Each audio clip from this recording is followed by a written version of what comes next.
Seja bem-vindo a mais um episódio do programa Bíblia Aberta, onde a Bíblia está sempre ao centro da nossa conversa e do nosso estudo. Como já sabe, nós estamos disponíveis nas diferentes plataformas, no canal 186 da MEL, no canal YouTube da Novo Tempo Portugal e estamos também presentes na Rádio RCS, na frequência 91.2 na área da Grande Lisboa. Nesta nossa última semana do Evangelho de João, vamos analisar alguns dos pontos-chave deste Evangelho, que podem ajudar-nos até a irmos além do mero conhecimento superficial da pessoa de Jesus, para que, em vez disso, possamos conhecer melhor e permanecermos mais intimamente nele e na sua palavra. Mais uma vez, faço-me acompanhar do nosso painel residente. Bem-vindo, Pastor Pedro Esteves. Olá, Tiago. Bem-vinda, Pastora Ana dos Santos, também. Olá, Tiago. E bem-vindo também ao Pastor Hernani Moura, que está aqui connosco também. Olá, Tiago.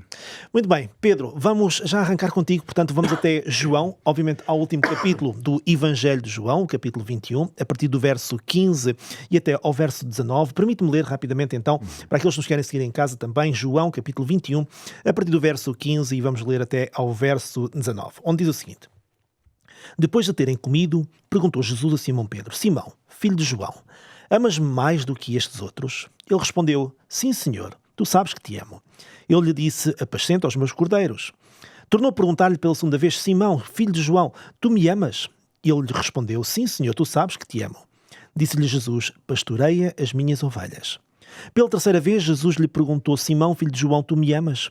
Pedro entristeceu-se por lhe ter perguntado pela terceira vez: Tu me amas?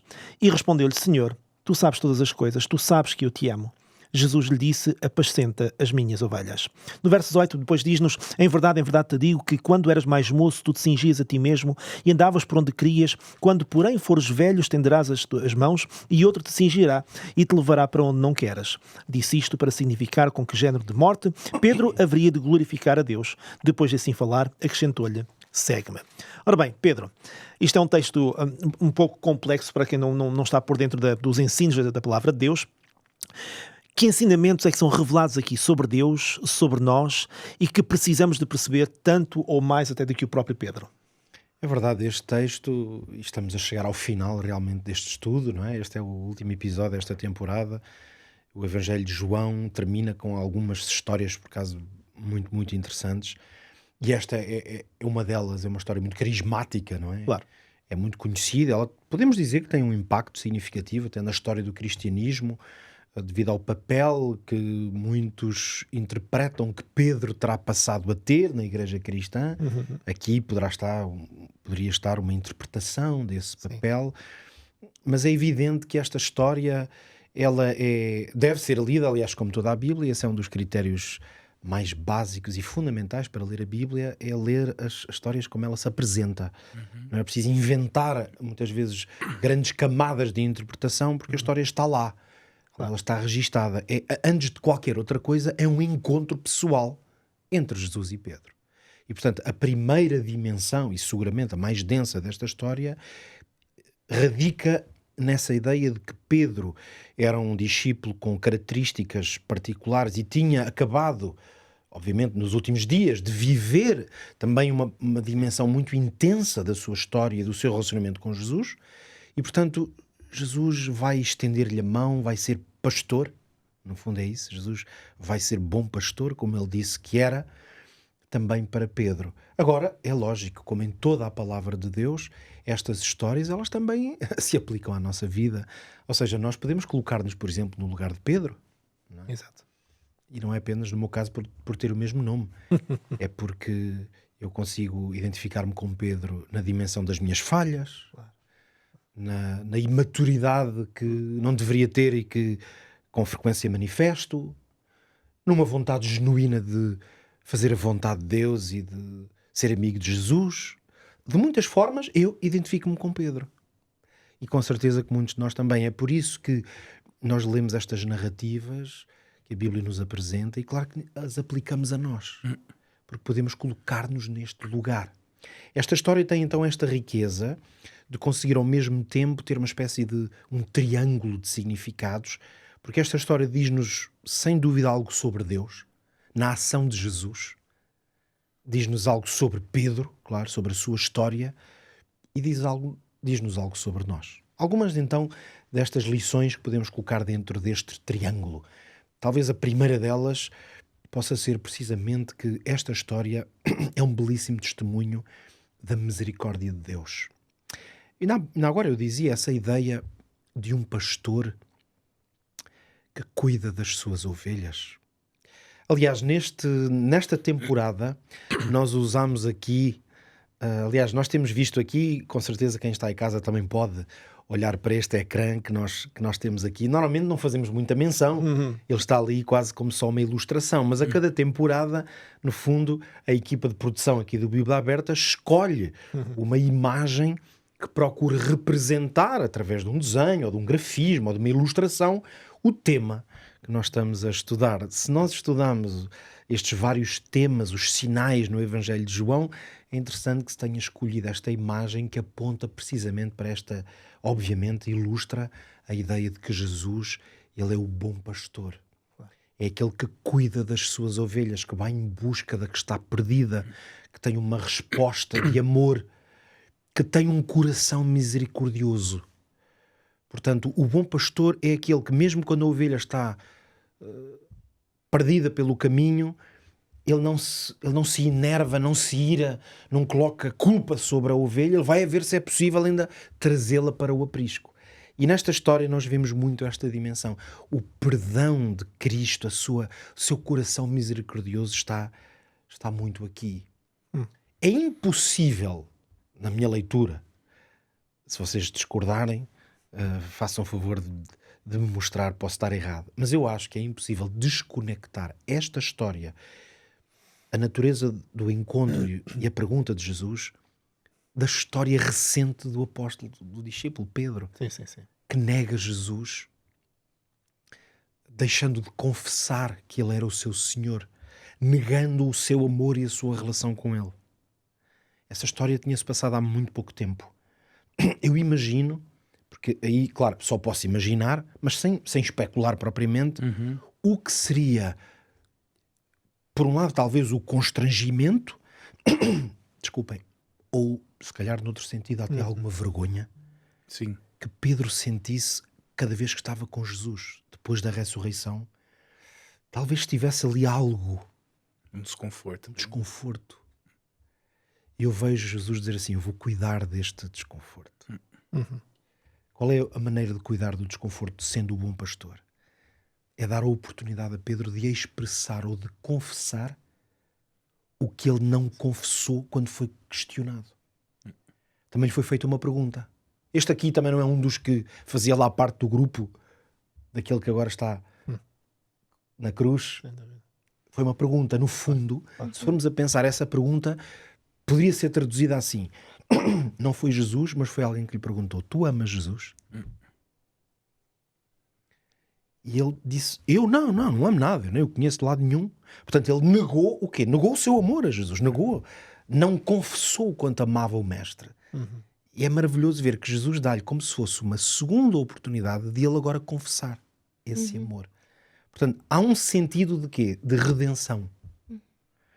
Deus é profundamente redentor.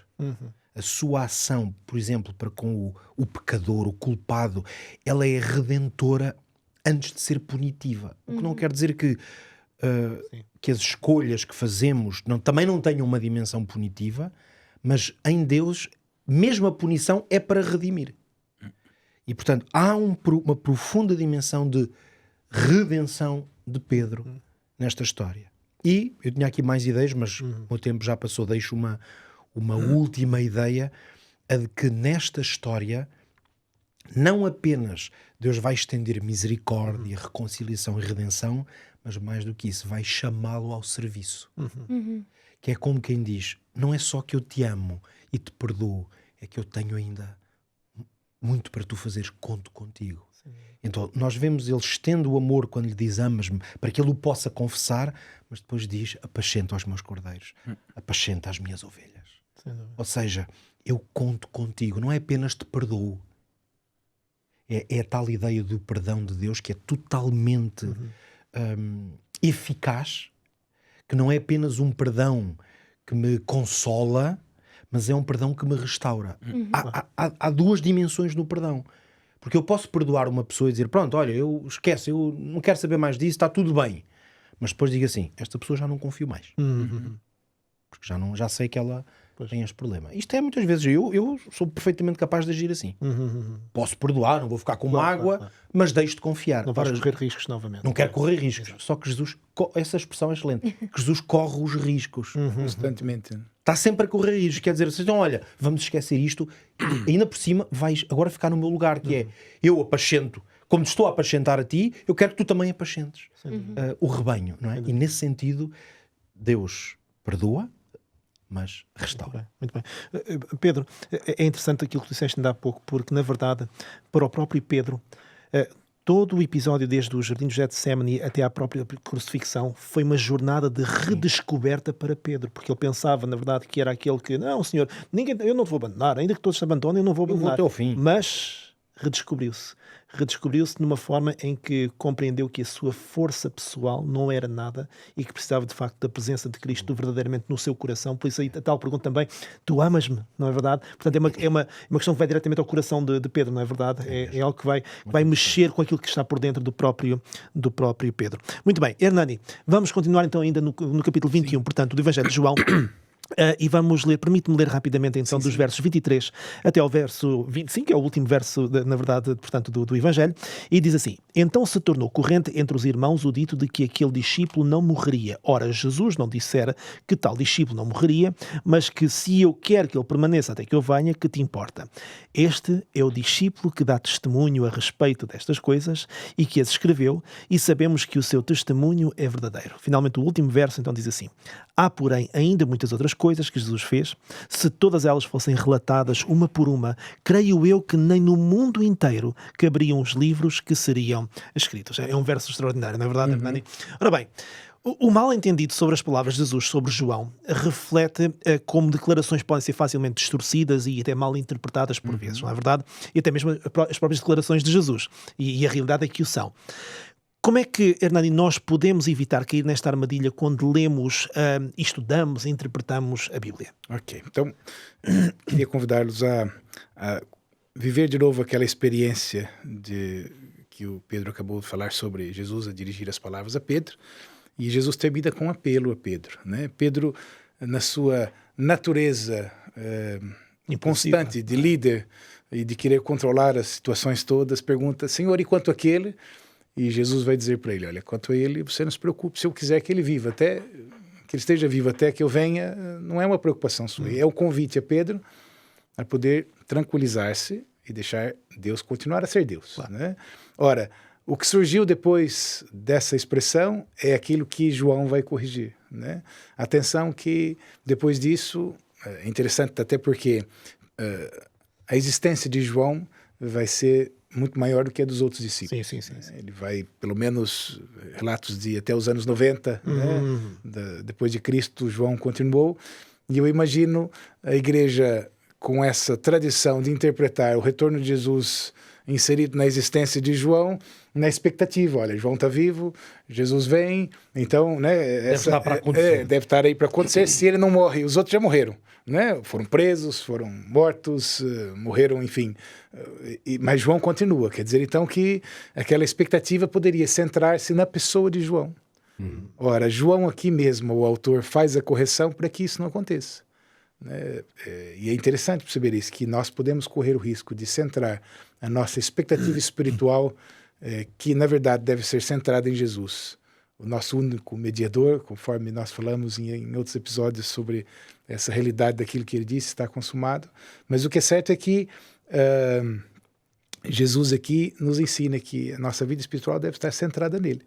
Essa realidade é muito importante nós buscarmos isso. E João vai de alguma maneira corrigir. Eu me pergunto por que João deu esse trabalho de corrigir aquilo que ele vivia, ouvindo aqui e ali, às vezes, provavelmente nas visitas às comunidades que fazia ou nas pessoas que encontrava. É porque o evangelho que João escreve, ele começa por dizer que Jesus é a palavra. Jesus é o verbo. E durante essa descrição, por várias vezes ele vai afirmar que essa palavra é verdade, essa palavra santifica. Jesus mesmo vai dizer: eu sou o caminho, a verdade e a vida. Ora, nós sabemos, meus queridos, e o Pedro disse agora há pouco, para perder a confiança em alguém, basta uma verdade não estar completa, ou ser dito uma meia-verdade, ou a mentira entrar-se no meio do percurso. Ora, como João está a construir na mente do leitor um percurso de confiança através dos sinais naquilo que é a palavra de Deus, naturalmente, então, João vai corrigir aquilo que a igreja interpretava mal naquele tempo. E, naturalmente, para nós hoje, que não ouvimos esse boato aqui e ali, né, fica essa dica, e que, se me permite, eu até gosto muito de uma passagem que está em Eclesiastes, no capítulo 7, no verso 27, que diz assim: eis o que achei, diz o pregador, conferindo uma coisa com a outra, para a respeito dela formar o meu juízo. Então, interessante que um homem sábio como Salomão vai, na sua construção de opiniões e de ideias, vai buscar várias informações para confirmar se as coisas são realmente como chegaram até ele. Então, é importante no estudo da palavra, no conhecimento do verbo, Jesus Cristo, né? Nós podemos comparar sempre. Eu costumo dizer para todas as pessoas que têm contato olhem o contexto daquilo que é dito, leiam com calma o capítulo todo, observem o livro. Olha, esse tema que estamos a discutir durante todo esses episódios de João servem exatamente para isso, para nos ajudar a perceber o contexto de tudo isso e como interpretar aquilo que João vai dizer. Então, interpretar o contexto, observar com calma e, principalmente, orar sempre para que Deus possa guiar a interpretação do texto.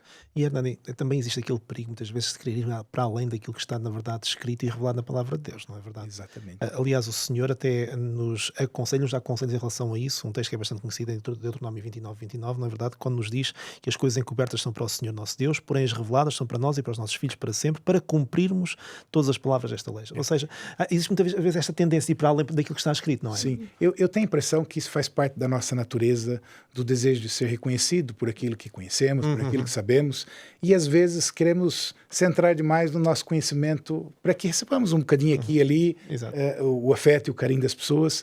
Esse é um risco que Jesus nos convida a evitar, porque se nós queremos transmitir a verdade e a palavra, temos que nos limitar à verdade. Claro. Temos que nos limitar àquilo que o texto diz. E é verdade, então, que ao estudarmos a Bíblia, ela mesma vai ser um instrumento que vai nos ajudar a compreender aquilo que ela disse. E João nos diz claramente, né? Por favor, não foi isso que Jesus disse. Apesar das pessoas dizerem, quer dizer que há sempre uma transmissão oral que vai distorcer em certa parte aquilo que foi dito. Né? Já diz o ditado português, e penso que quem conta um conto acrescenta um ponto. Exatamente. É isso mesmo. Há aquela brincadeira até que se faz com as crianças, do telefone, né? Um fio passa para o outro, ou se não verbalmente, né? Fala para um, e quando chega no fim, a mensagem está totalmente distorcida, né? E João aqui vai cumprir esse papel enquanto autor, guiado pelo Espírito, a certificar de que não era isso que Jesus tinha dito, para não haver confusão. Graças a Deus que hoje está tudo escrito. Amém. É só confirmar. Muito bem, Ana, no Evangelho de João, Jesus é constantemente, portanto, apresentado como sendo a luz do mundo, isto fazendo um contraste com as trevas, digamos assim. De que forma é que esta metáfora deve moldar a nossa maneira de discernir e de viver a verdade num mundo que está claramente, a nível espiritual, está obscurecido? Sabes, eu lembro-me que há uns episódios atrás nós comentámos algo que me marcou na altura, que foi o Pedro que disse que falámos de verdades absolutas. Não sei se se lembram, o Hernani não estava aqui connosco, mas não sei se vocês se lembram de falarmos deste tema, que o Pedro desenvolveu um pouco das questões das verdades absolutas, e que existem verdades que são absolutas. E uma dessas verdades, que é a verdade, é que Jesus Cristo é absoluto em tudo. Jesus, quando ele diz que é a luz do mundo, em João 8, 12, ele está a referir-se a ele mesmo, que ele é aquele que vai ajudar a discernir o caminho. Para além dele ser o caminho, de abrir o caminho, ele vai ajudar a que o ser humano possa saber guiar-se por esse caminho, porque a luz serve para isso mesmo. A luz serve para que nós vejamos. Exato. Essa é a função de uma luz. E é interessante nós olharmos para isto de Jesus e perceber que a nossa compreensão de vida, a nossa compreensão ética, a nossa compreensão familiar, laboral, vocacional, seja que tipo de compreensão seja, moral, tem que estar à luz daquele que é a luz. Porque senão a nossa compreensão vai estar completamente distorcida, como falávamos ainda há pouco. E é interessante porque Cristo vai dizer ao longo do Evangelho de João, ao longo das cartas de João e noutros evangelhos, esta referência da luz e trevas, este contraste vai aparecer bastante. Mas João vai dar uma intensidade muito mais profunda a isto. Por exemplo, em 1 de João, no capítulo 2, no versículo 9, ele vai dizer que quem diz que está na luz e odeia o seu irmão, está nas trevas até agora. Ou seja, esta questão de estarmos na luz, de conhecermos a luz, que é Cristo, envolve e exige uma decisão pessoal e um compromisso. Não é só eu dizer, sim, eu agora pertenço, agora sou cristã e eu acredito em Jesus. Não basta o dizer, se as nossas atitudes, as nossas palavras depois não correspondem à realidade que essa luz, que é Cristo, nos apresenta. Por exemplo, odiarmos uns aos outros, guerras e etc. Outra questão importante é também esta noção de que o iluminar o caminho ou nos guiar no caminho, Jesus vai dizer neste mesmo versículo, na continuidade do versículo 12 de João 8, ele vai dizer: eu sou a luz do mundo e quem me segue não andará nas trevas, pelo contrário terá a luz da vida. Isto traz-nos à realidade aquilo que temos vindo a falar ao longo de todos os episódios, que é a noção de que quando nós conhecemos a Jesus, conhecemos essa verdade, isso é-nos revelado e vai nos ajudar a andar em conformidade com essa mesma verdade. Quando ele diz que é o nosso guia, e ele está a falar, obviamente, numa questão mais espiritual, porque na realidade é a área que envolve a nossa salvação, é que nós termos esse discernimento espiritual, mas também não só. Jesus é o nosso guia na área do nosso dia-a-dia, física, emocional e etc. Ele vai nos ajudar e guiar a cada momento. Outro ponto muito interessante é a questão de que a luz, quando nós estamos à luz, e nós aqui estamos à luz, nós não conseguimos esconder nada. Ou seja, a luz envolve honestidade, envolve transparência, envolve relacionamento, envolve dar-se. E quando nós olhamos para a pessoa de Jesus, nós vamos perceber que a pessoa de Jesus é tudo isso. Jesus nunca escondeu nada, absolutamente nada. Até mesmo quando ele não queria que se promulgasse que ele era o Messias, não era uma questão de esconder, era uma questão de tempo, porque aquilo que ele era, ele já o era. E então quando nós olhamos para Cristo e percebemos que ele nos convida, e que é muito interessante, porque Jesus é a luz do mundo, mas ele convida a cada um de nós a sermos luzes. Porque ele em Mateus vai dizer: vós sois a luz do mundo. Então, se nós também podemos ser partícipes desta luz, traz para nós uma responsabilidade muito grande.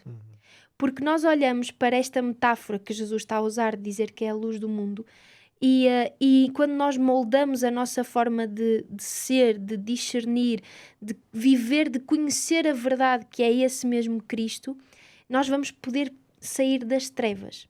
E por isso é que João vai focar muito esta questão de sair das trevas para a luz, de estar na luz, de viver na luz, de ser a luz, porque quando nós encontramos Cristo, nós vamos conseguir ser verdadeiramente livres.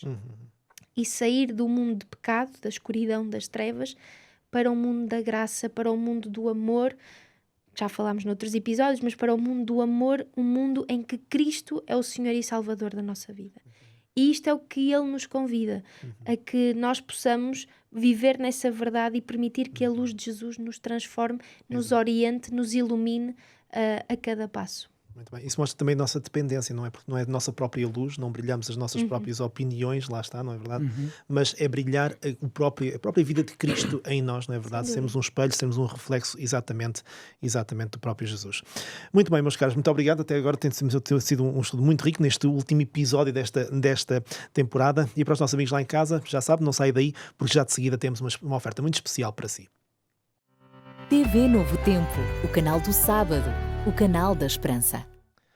Quero aproveitar esta oportunidade para me dirigir a si, que está aí em casa, para relembrar que temos ainda esta oferta que temos vindo a fazer nesta temporada, este manual, este guia de estudo, eu creio, revelando a palavra de Deus. Mais uma vez, é um guia de estudo que você não vai querer perder, que aborda imensos temas que vai querer aprofundar sempre à luz da Bíblia aberta. Portanto, para contactar-nos, para solicitar exatamente este guia de estudo, basta contactar-nos através da linha do número 933 939291. Tome nota, 933 939291, e basta então solicitar o envio gratuito deste manual de estudo, que será sem dúvida uma bênção para si, para os seus ou para os seus amigos, para poderem então aprofundar os conhecimentos na palavra de Deus.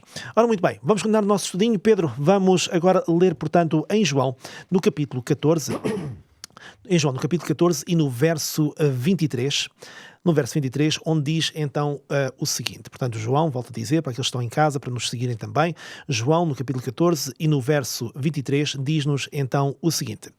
Jesus respondeu e disse-lhe: se alguém me ama, guardará a minha palavra, e meu Pai o amará, e viremos para ele e faremos nele morada. Ora bem, Pedro, Jesus ensina então que o amor por ele se expressa na obediência, portanto, à sua palavra. Podemos dizer então que a obediência sem amor acaba se calhar em legalismo.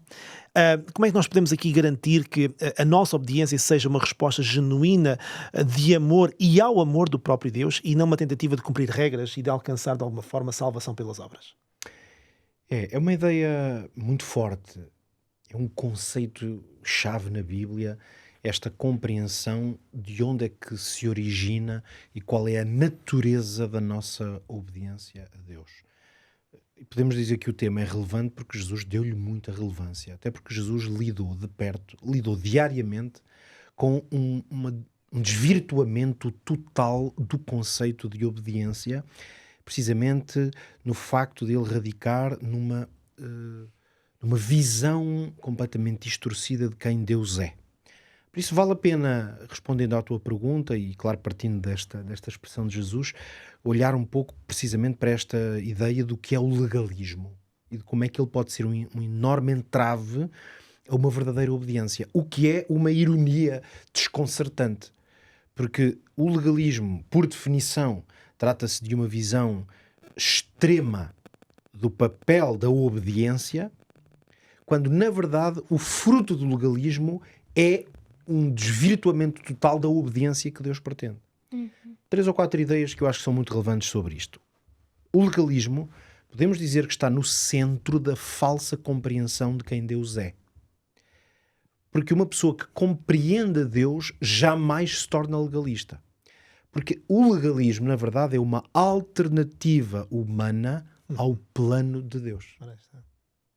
Por isso é que, mesmo que muitas vezes manifestações de legalismo venham na forma de religiosidade, de aparência de santidade, na verdade é uma alternativa humana. Portanto, o problema da lógica do legalismo não é uma pessoa querer obedecer a leis. O problema é o papel que essas leis ocupam na relação com Deus. Portanto, naquilo que é a religião. Quem compreendeu perfeitamente este conceito de legalismo foi Satanás. Desde o princípio.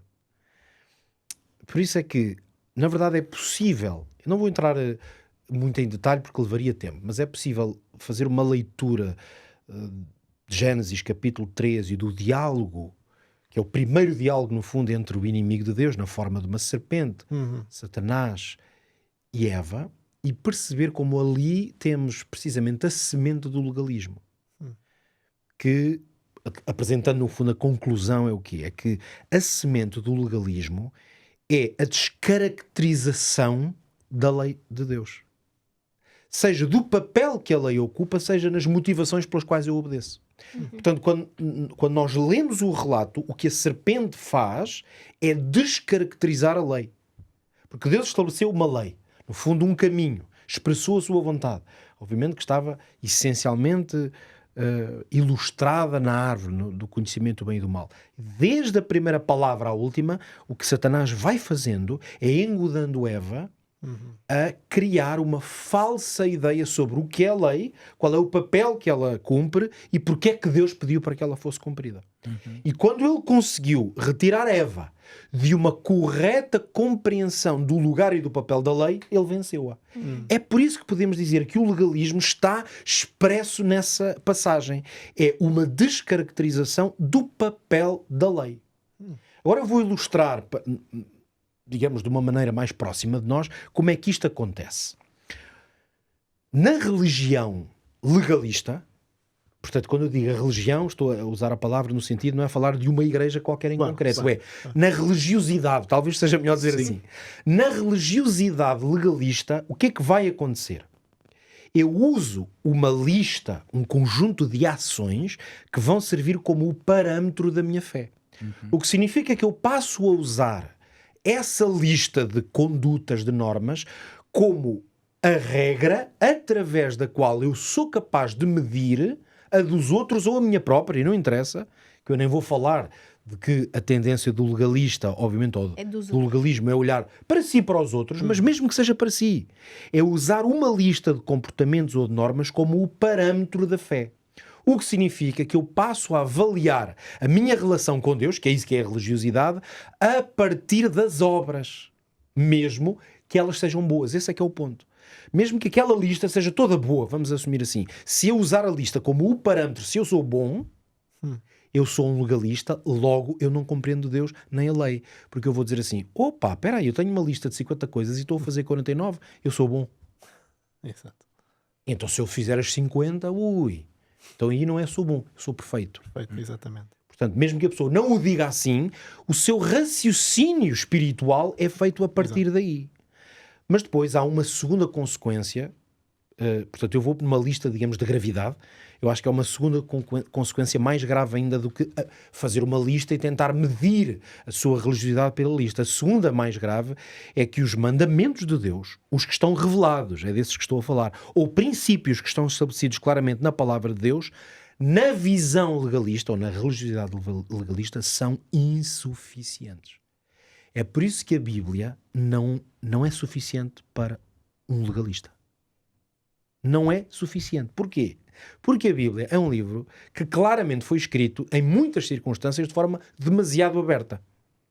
Por isso é que nós temos, claro, toda a história do legalismo que se introduziu no judaísmo e entre o povo de Israel, que nós conhecemos mais por causa do farisaísmo e das histórias dos confrontos de Jesus com os fariseus, mas claro que isso radica numa coisa mais antiga. O que aconteceu foi que a liderança rabínica, histórica, foi basicamente fazendo o seguinte: ok, está aqui uma lei dada por Deus, revelada, escrita.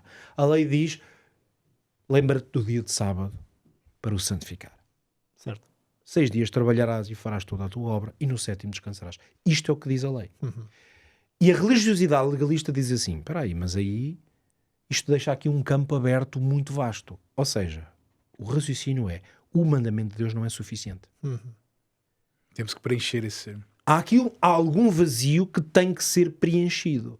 Portanto, o farisaísmo que nós conhecemos do Novo Testamento e de Jesus se confrontar muito com ele, no fundo é uma coisa que ainda pode estar viva hoje nas tradições religiosas. E isto, aliás, pode afetar qualquer tradição religiosa, no fundo qualquer igreja ou denominação cristã. Ou seja, eu ocupo o vazio com uma lista de comportamentos. E depois uso a lista de comportamentos que eu próprio criei como a medida da santidade. Tornando-se eu o padrão. Portanto, eu é que sou o padrão. Exato. Portanto, eu posso dizer assim, um homem, para ser um verdadeiro homem de Deus, tem que usar uma gravata. Vamos dar aqui um exemplo. Se eu colocar isso como um padrão para definir a santidade, ora, cada vez que eu não estou com uma gravata, eu vou dizer assim, opa, Não é santo. não estou santo o suficiente. Então, isto pode afetar várias áreas da nossa vida, da vida prática. Por isso é que muitas tradições, por exemplo, onde é que elas entram? Eu agora dei um exemplo da vida prática, muitas entram na parte litúrgica. Que é se a maneira certa de se levantar, ou de estar, ou de orar. Ou seja, muitas vezes é na parte ritualística, vamos dizer, da religião, que entra a dimensão legalista. Ou seja, porque eu tento preencher o vazio que eu considero que existe, com uma lista de comportamentos. Última nota, aquela que no fundo é a mais grave em relação à dimensão da religião legalista, é que a graça de Deus é desvalorizada. Há duas formas de desvalorizar a graça de Deus. E as duas estão nos extremos e, como bem diz o ditado, têm exatamente o mesmo resultado. A primeira forma de desvalorizar a graça de Deus é dizer assim: eu não preciso de Deus nem da sua graça para nada. Eu não preciso de ser salvo, não há pecado. Todas as visões naturalistas, por exemplo, as que dizem que Deus não existe, é uma desvalorização da graça de Deus. Eu não preciso de Deus nem da sua graça. Mas também há formas religiosas que desvalorizam a graça de Deus. Deus não é preciso. E depois temos a outra alternativa, que é a graça de Deus é substituída pelo meu esforço. Ora está. Portanto, das duas formas, o resultado é o mesmo. A graça, que é uma oferta restauradora de Deus, é desnecessária porque eu tenho um caminho humano para o fazer. E Jesus vem colocar isto de maneira soberba, no devido lugar, em muitas afirmações. Nós estivemos a ler essas: se alguém me ama, guardará a minha palavra. O meu Pai o amará, viremos a ele e faremos nele morada. Ou o apóstolo que diz o que é o fruto do Espírito. Ou seja, nós temos um conjunto vasto de informação na Bíblia que nos ajuda a entender que o propósito de Deus para a nossa vida é que o fruto que nós traduzimos na nossa conduta é o resultado de uma intimidade com Deus, não o resultado de uma tentativa humana de cumprir regras. Muito bem. Pedro, há uma ideia que tu transmitiste que gostaria que se calhar pudéssemos explorar só mais um bocadinho, porque quando tu dizes, por exemplo, que o primeiro, por outras palavras, a ensinar a salvação pelas obras foi o próprio inimigo logo no Jardim do Éden, não é verdade? E é interessante que eu estava aqui a pensar nessa situação, e foi por isso que até abri aqui a Bíblia exatamente nas primeiras páginas, portanto, da Sagrada Escritura, no capítulo 2 e no capítulo 3 de Gênesis, onde, na verdade, Deus dá instruções para eles não comerem do fruto de uma determinada árvore, ok? Basicamente, não comam porque vocês já têm tudo o que é necessário, não precisam de fazer nada, não precisam de acrescentar nada àquilo que eu já vos dei. Por outras palavras, Satanás diz: não, comam, porque assim vão descobrir algo melhor, algo maior, vocês vão ser como Deus. Ou seja, se vocês comerem, uma obra, digamos assim, uma ação, digamos assim, que é uma contraposição àquilo que Deus disse para não fazerem nada porque já têm tudo o que precisam, de certa forma, não é verdade? Muito interessante. Muito bem. Meus caros, vamos avançar. Hernani, nós vamos agora até João capítulo 15, dos versos 1 até ao 5, não é verdade? E permite-me ler, se não te importas, então diz-nos mais uma vez lá para casa, que é João capítulo 15, a partir do verso 1 até ao verso 5. Eu sou a videira verdadeira e meu pai é o lavrador. Toda a vara em mim que não dá fruto, atira e limpa toda aquela que dá fruto para que dê mais fruto. Verso 3. Vós já estáis limpos pela palavra que vos tenho falado. Está em mim e eu em vós, como a vara de si mesma não pode dar fruto, se não estiver na videira, assim também vós, se não estiverdes em mim. Eu sou a videira, vós as varas, quem está em mim e eu nele, este dá muito fruto, porque sem mim nada podeis fazer. É um texto extraordinário, não é, Hernani? Hernani, podemos dizer que existe aqui, na verdade, um caminho para o crescimento espiritual, saudável e frutífero na nossa caminhada espiritual? Interessante que o capítulo 15 vem logo a seguir ao capítulo 14, onde Jesus faz o apelo a guardar os mandamentos em resposta a esse amor, né? Se me amais, guardareis os meus mandamentos. O capítulo 15, na verdade, é a cura para qualquer tipo de legalismo, né? Eu penso que a maioria das pessoas esforçam-se na sua vida cristã, depois de aceitar Cristo na vida, a exatamente ir na direção de uma sequência de coisas a fazer, ou de lista, de checklist, né, a cumprir, e deixam de lado e concentram-se nisso, e ao invés de se concentrar naquilo que é realmente a nossa luta, o nosso principal objetivo, que é mantermos a comunhão e conectados a Cristo. Porque ele vai falar isso: eu sou a videira, né, e vocês são os ramos. Ora, aqui, se me permitem, eu partilho com vocês um bocadinho daquilo que tenho vivido agora enquanto experiência. Estou a viver assim numa casinha mais próxima do campo, e essa casinha tinha lá uma videira, ou várias videiras, né, assim, na frente da casa. Eu estou a aprender a tratar delas, né? Vou pedindo conselho aos meus queridos vizinhos, são muito simpáticos, vão me ensinando a podar, a fazer tudo isso. E é verdade que o simples observar uma videira já nos ensina muita coisa. Para já, é uma pequena árvorezinha que não tem muita boa aparência, né? Ela dá a ideia de estar sempre seca, mesmo quando, eu digo do tronco, né, da da árvore em si, a aparência dela não é muito interessante, e a Bíblia fala que Jesus não tinha assim uma aparência, né, nem pela formosura, nem pela aparência que ele conquistou das pessoas. E depois a gente vai aprendendo também que nós temos que podar essa videira. E eu, por experiência agora, devido às tarefas que tenho, não pude podar muito bem a videira conforme ela foi crescendo. E percebi mesmo que há ramos que crescem, e crescem bastante, mas não produzem um bago de uva. Não produzem nada. Eles estão ali simplesmente para tirar a seiva da árvore, né? Podemos até pensar assim, causam até alguma beleza, né? Mas agora, quando chega o tempo das uvas, nós vamos procurar uvas e não há. Portanto, são aparência pura. É aparência pura, né? Então, nós passamos por ali, observamos, e é interessante perceber isso, é que nós vamos aprendendo a olhar para esse relato. Por isso, mais uma vez, o Evangelho de João continua a ser um livro de sinais, que usa coisas concretas e reais para nos ensinar coisas profundas. Eu convido os que nos ouvem, os que nos assistem, a um dia parar e observar uma videira, né? A perceber como ela tem uma força de renovação, como aparentemente parece que está seca, agora daqui uns tempos já chega a época de podar tudo, tem que se podar tudo, se olha para aquilo e fala, mas será que vai brotar aqui alguma coisa, os ramos sequinhos e tal? Mas fui aprendendo com meus queridos vizinhos, olha, se você podar aqui, aquela pequena pontazinha que está ali vai brotar, e realmente começa a brotar. No seu tempo. No seu tempo, na hora certa, as coisas começam a acontecer. Por isso, realmente, Jesus, quando nos ensina essa realidade, ele diz da onde nós devemos nos concentrar. Exato.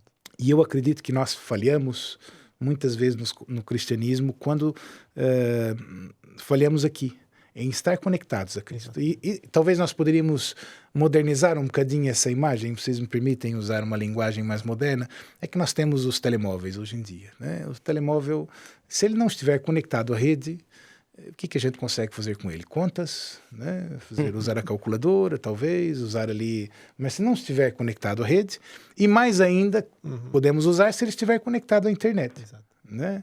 Então, é interessante perceber que essa necessidade de conexão é alguma coisa que Jesus ensina para nós, que nós, e aqui, buscando um bocadinho aquilo que o Pedro disse, e obrigado pela partilha, Pedro, é que Jesus vai dizer claramente que sem ele nós não podemos fazer nada. Nada. E é interessante que aquilo que o inimigo semeou no coração da humanidade, quando conseguiu nos desviar do verbo, da palavra, foi acreditar que nós podemos. Vocês vão ser como Deus. Exatamente. Sem ele conseguimos fazer alguma coisa. Exatamente. Entende? E nos enganou. Quando eu digo nós, eu me coloco no lugar de Adão e Eva. Se fosse eu, acho que até pior fazia, né? Então, nos enganou na nossa reflexão. Claro. Ok? Se vocês... eu penso assim, Deus quer que eu seja como ele. Eu imagino Adão e Eva pensar, né? Deus quer que a gente cresça como ele. Ora, o que eles estão a propor? O que a serpente está a propor? Um atalho, né? Claro. Um caminho mais rápido. Então eu vou por aqui, sendo que o percurso com Deus não é nada rápido, porque o caminho do crescimento, da produção de fruto, é um caminho que deve ser percorrido igual uma videira a produzir o fruto. Né? Eu, por mais que anseie o momento de comer as minhas uvas, né? Não adianta nada eu ficar parado ali olhando para elas, porque elas só vão estar boas no momento certo. Né? E é o tempo dela, não é o meu. Claro, sem dúvida. Já agora, e obrigado pela tua partilha também, uma pergunta se calhar para todos. Se a Bíblia é tão clara, e o Senhor Jesus diz claramente que sem mim nada podereis fazer, mostrando a nossa dependência de estarmos ligados ao centro da vida e tudo mais, porquê é que é tão difícil nós mantermos-nos ligados exatamente à fonte de todas estas coisas? O que é que vocês acham? Eu acho que isto vai um pouco naquilo que dizia o Pedro, que é tão simples, que às vezes o tão simples parece tipo, não pode ser assim tão simples. Então nós vamos acrescentando coisas e isso vai nos desviando o foco e a atenção daquilo que é realmente importante. Ou seja, nós somos os nossos piores inimigos somos nós mesmos também. Porque muitas vezes colocamos dificuldade na coisa mais simples.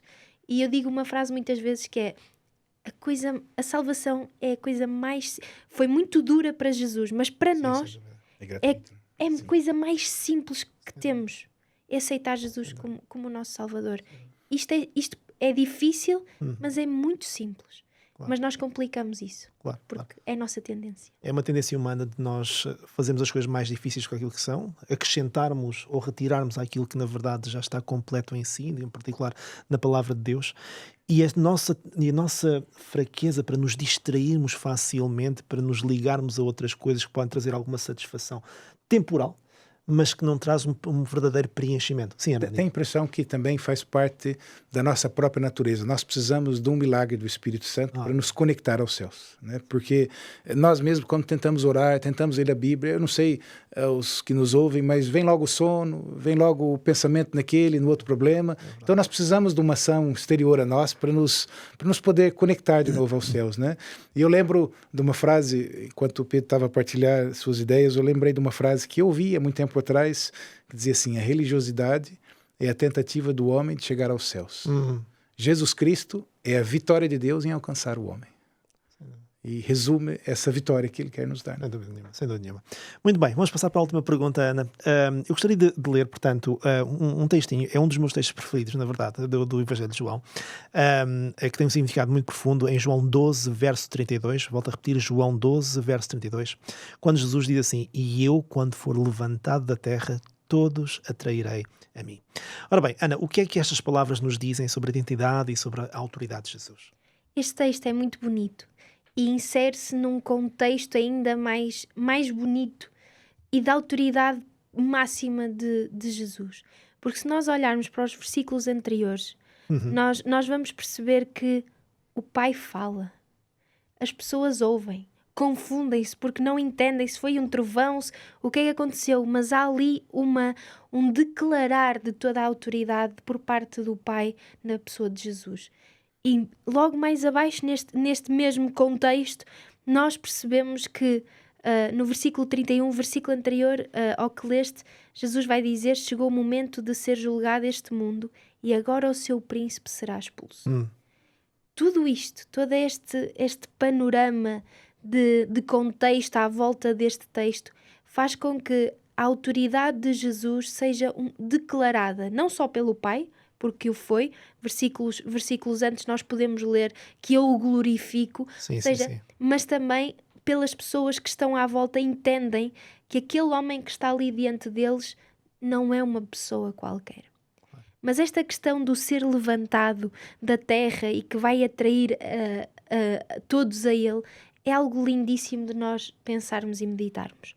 Nós percebemos que ao longo do Evangelho de João esta expressão aparece mais vezes, nomeadamente no capítulo 8, que nós vamos ver esta expressão, no capítulo 3, esta expressão a falar da serpente do deserto, e nós percebemos que está a falar também da morte de Jesus. Aqui o versículo 33, João vai ter a necessidade de dizer que ele estava a falar da sua própria morte.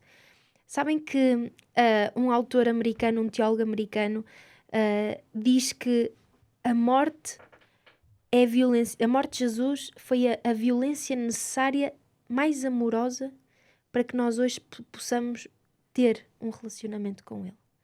E isto faz-me pensar que esta atração a Cristo, num momento tão duro e tão mau quanto a morte, é algo que tem que fazer a cada um de nós refletir bem a sua existência. Este texto é existencial. Porque Jesus aqui está a dizer que quando ele morrer, a sua morte vai atrair, ou seja, a cruz, aquele simbolismo, aquilo que está ali representado, vai atrair as pessoas a ele.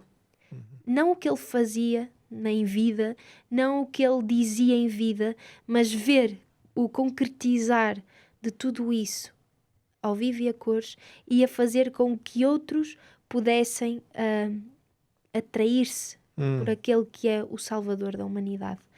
Depois deste acontecimento da cruz, nós percebemos que até muitos do que o queriam morto vieram a conhecer realmente quem era a pessoa de Jesus e vieram a querer fazer parte deste movimento que nascia com os discípulos. Jesus tem o poder de fazer o impossível na vida de cada um. E quando nós olhamos para o atrair, o ser levantado, a sua morte, e essa morte atrair, nós percebemos que só atrai porque Jesus faz o impossível na vida de cada um. Porque a morte de Cristo é aquilo que nos dá esperança. A sua ressurreição, alguns associam também este levantar depois à sua ressurreição, ascensão e etc. Mas a morte e a ressurreição de Jesus é aquilo que nos traz a certeza de que um dia outras coisas sucederão, de que um dia estaremos numa eternidade, de que um dia estaremos com Cristo. E nós, como nós aqui, quem nos assiste, ter o privilégio de poder conhecer esta palavra, de poder vivê-la, experimentá-la, de poder saber que temos a oportunidade de nós mesmos continuar a espelhar a Jesus e a atrair pessoas para Jesus, é algo fantástico. Isto é extraordinário, sem dúvida nenhuma. É interessante que acaba por trazer uma certa relevância o facto de que servimos um Senhor que é extremamente paciente para connosco. E olhando para todos os milagres que Jesus fez, sem dúvida que o maior de todos é a conquista do coração humano, não é verdade? Diz, Hernandes. Eu sempre imagino essa cena de Jesus dizer: estou a atrair todos a mim, né? Quando for levantado da terra. Então quer dizer que, pensando logicamente, Jesus está num movimento natural de atração a todos nós. Claro. Ora, eu, para conhecer Jesus, então, eu só preciso não fazer força contrária. Só preciso me deixar levar. Deixar-te levar. Em algum momento eu vou encontrá-lo. Ora, nossa natureza é que a gente começa, quando percebe essa, né, a gente começa a se arrastar, a se segurar em todas as coisas, não deixem-se levar, porque em algum momento nós iremos encontrar o nosso mestre. Sem dúvida nenhuma. Amigos, muito obrigado mais uma vez. Foi uma excelente forma de terminar esta temporada, não é verdade, no Evangelho de João. E quero dar-vos a oportunidade hoje para, então, podermos ter aqui um pequeno resumo de todos vós, não é verdade? Um comentário sobre aquilo que mais foi de realce, então, neste Evangelho de João, nos temas que nós abordámos aqui no Evangelho de João, não é verdade? E vou começar, se calhar, aqui mesmo com o Pedro, depois com a Ana e vamos terminar com o Hernani. Eu acho que precisamos de relembrar que talvez, se pudéssemos dizer que houve um fio condutor que uniu muito do que nós vimos aqui, analisámos ao longo destas semanas, foi obviamente esta ideia, desculpem que hoje a minha voz, estou a perdê-la, de que o Evangelho de João se conecta, se liga através desta ideia de sinais e de que esses sinais são anúncio. Logo, no Evangelho de João, as obras de Jesus, os seus milagres, os diálogos que ele tem, são sinais no sentido em que não se esgotam em si mesmos. Eles anunciam algo que os ultrapassa a sua dimensão mais imediata. Isto leva-me à conclusão de que se Jesus operou sinais naquele tempo e através de Jesus, e se ele deixou o seu Espírito, Deus está, através do Espírito Santo, a operar sinais na nossa vida.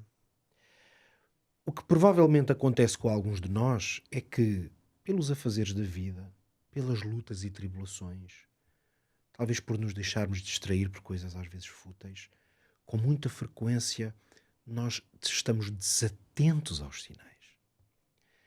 Por isso, ao terminar, o meu apelo é, para aquele que me ouve nesta hora, é que considere que Deus está a agir na sua vida e a tentar comunicar consigo e que Ele tem operado sinais. E se olhar para trás, talvez com um pouco mais de detalhe e profundidade em oração, vai verificar isso. Deus tem estado a comunicar consigo e vai continuar a fazê-lo.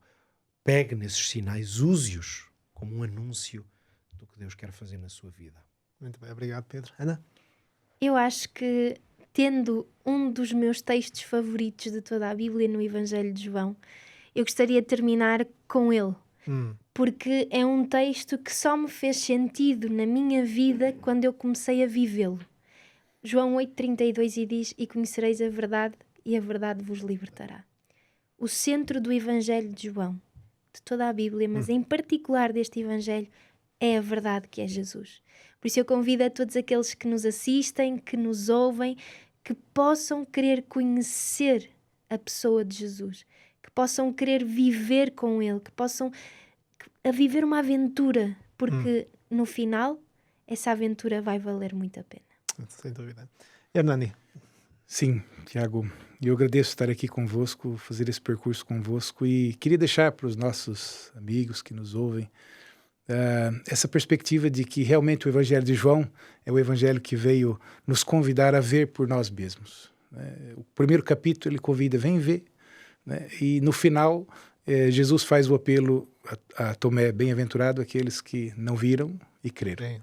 Nós temos observado os sinais de Jesus na nossa vida, de certeza, se com calma o fizermos. E Ele é a ressurreição e a vida. Ele é a fonte da vida. Por isso, esse percurso com Ele só vai ser uma bênção para quem o aceitar. E eu convido os nossos ouvintes a fazê-lo. Sem dúvida, sem dúvida. E que este pensamento, de facto, nos ajude a nos inspirarmos a todos nós e os nossos ouvintes, obviamente, de modo a sermos mais fiéis também e com mais desejo de descobrir, então, este Salvador maravilhoso. Muito bem, mais uma vez, muito obrigado pela sua presença, por nos ter acompanhado em mais uma temporada, não é verdade? Nós vamos continuar, sem dúvida nenhuma. Vai surgir já uma nova temporada já de seguida, mas... até lá quero dizer mais uma vez que temos este guia de estudo, este manual, já sabe, que tem sido o nosso presente, a nossa oferta para esta temporada. Eu creio, revelando a palavra de Deus, que inclui imensos temas de grande interesse, alguns deles sobre o estado do homem na morte, o que é que acontece quando morremos, todas estas guerras, as doenças, tudo aquilo que o estado do nosso mundo, na verdade, o que é que isto quer dizer? Será que é o prenúncio de alguma coisa? Pois bem, os sinais da volta de Jesus, na verdade, estão aqui explorados para não poder estudar, de Bíblia aberta, todos estes e outros temas, sem dúvida, que serão de grande interesse. Já sabes, estamos disponíveis através da linha do número 933-939291. Tome nota, 933-939291, e pode usar esse número também para nos contactar a pedir um esclarecimento sobre um tópico que não tivemos a oportunidade, então, de esclarecer ou de estudar aqui no nosso programa. Mais uma vez, muito obrigado por nos ter acompanhado, e já sabe que temos encontro marcado na continuação, portanto, da nossa nova temporada que está quase a aparecer, e até lá fique bem e que Deus o abençoe.